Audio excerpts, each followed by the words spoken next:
going on in Calgary? So, Travis Hamonic comes over in a trade.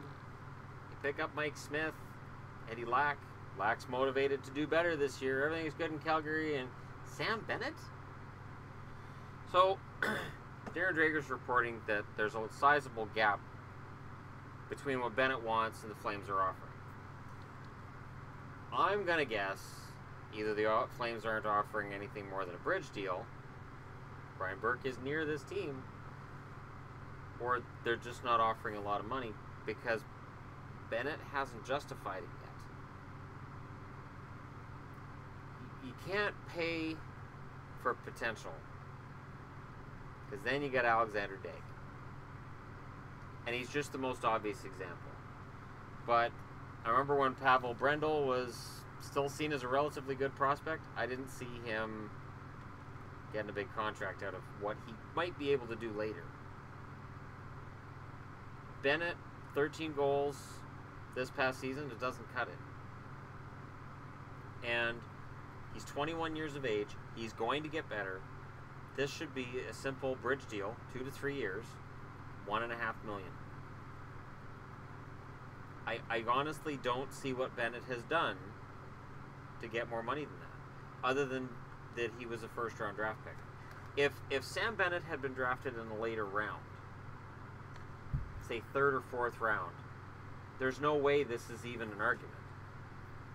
But he's a top draft pick. He should be paid as such. He hasn't earned it yet. So if Bennett's looking for $3 million or higher, I think he's crazy. And this is one of those things where I wonder if he's getting bad advice. But now they're talking about him starting training overseas. He may not train over here. He might train overseas. Here's the problem.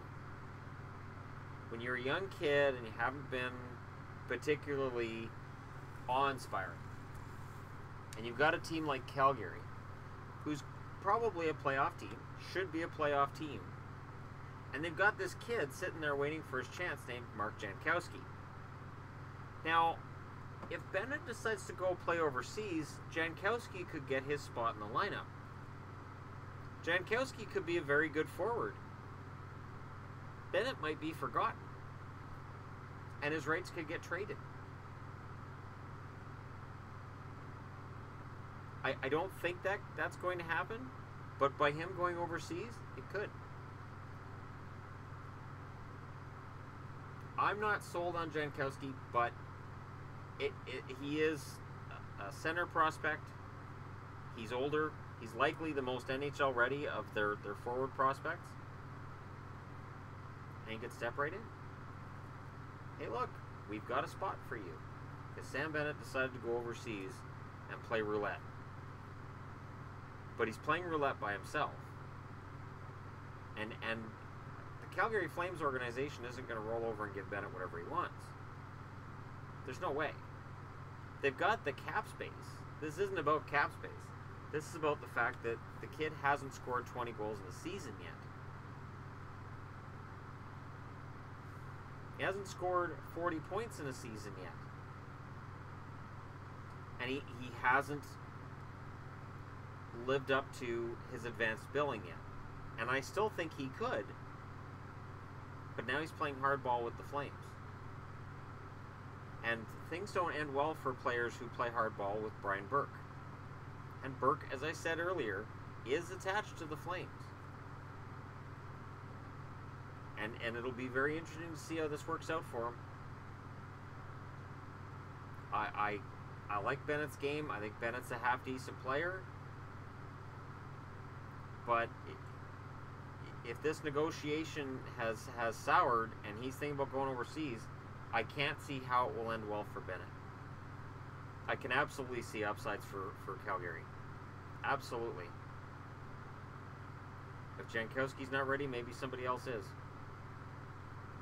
Maybe there's somebody in the Calgary Flames organization who the departure of Sam Bennett would give them a chance to prove themselves and get that one step ahead. Because once a team has replaced you, well, you're gone. It's over. You're done.